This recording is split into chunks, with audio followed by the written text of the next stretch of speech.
Hi, my name is Nicole. I'm a history major here at Rome College, and I'm here today to talk to you guys about Egyptian death practices and how they relate to our culture today. So I'm going to start off by telling you guys a story from my life about when my hamster died.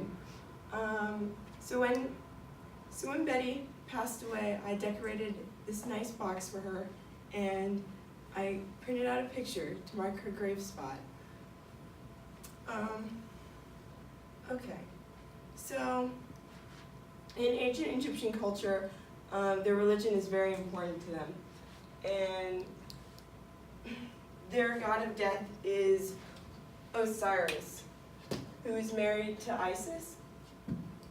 Osiris was the king of Egypt, and his brother Seth became exceptionally jealous of Osiris and murdered Osiris. Isis, in her grief, mummified Osiris in order to bring him back to life, and so Osiris becomes our first mummy in history. Horus, Isis, and Osiris's son, will later take back the throne from Seth, and Horus will lose an eye in this battle. Okay. Can anyone point out Osiris in this picture that's not here? Right there! Yeah, that's him, because he's usually depicted as a mummy. So, hieroglyphs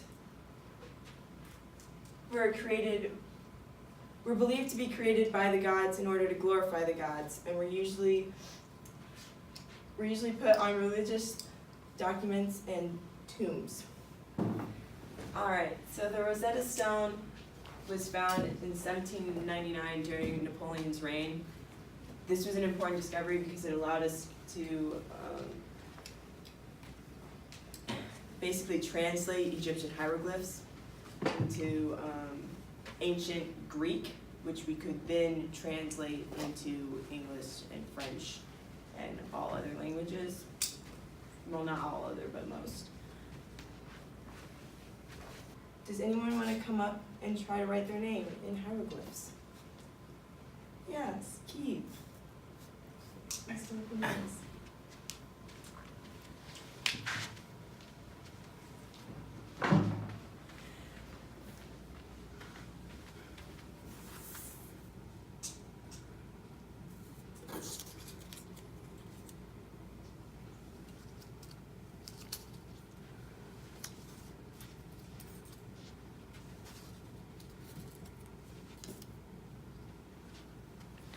Yay! Alright, so hieroglyphs were usually depicted on tombs in order to tell the story of the life of the person whose tomb it was. There was also usually extravagant pictures in tombs, and tombs were usually exceptionally elaborate with multiple rooms, and they were buried with lots of treasure and just like so much stuff in order to give the person the best life that they could in the afterlife. So it was more of like a status symbol in the afterlife to be buried with all this stuff. All right, in 1922, King Tut's tomb was found. This is an important archaeological discovery because it is the most complete Egyptian tomb that has ever been discovered, with complete treasures and a complete mummy. The reason why it is in such the most complete is because it was actually left out on the map of the grave sites of the kings. So the pyramids, which were built back in 2550 BCE,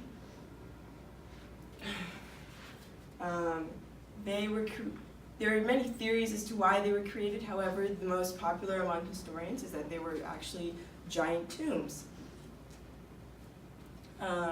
They were guarded by priests who protected this sacred tomb that was also used a lot in worship in ancient Egypt. There are, however, many misconceptions about the pyramids. One is that they were built by slaves.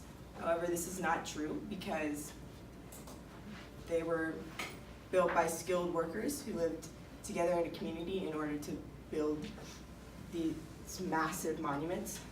Another misconception about the pyramids is that all mummies come from a pyramid. This is not true. For example, our mummy, Ta'an. Ta'an is actually from the late Egyptian pyramid, or the late Egyptian period of history, around 332 BCE, right before Alexander the Great comes and takes over Egypt.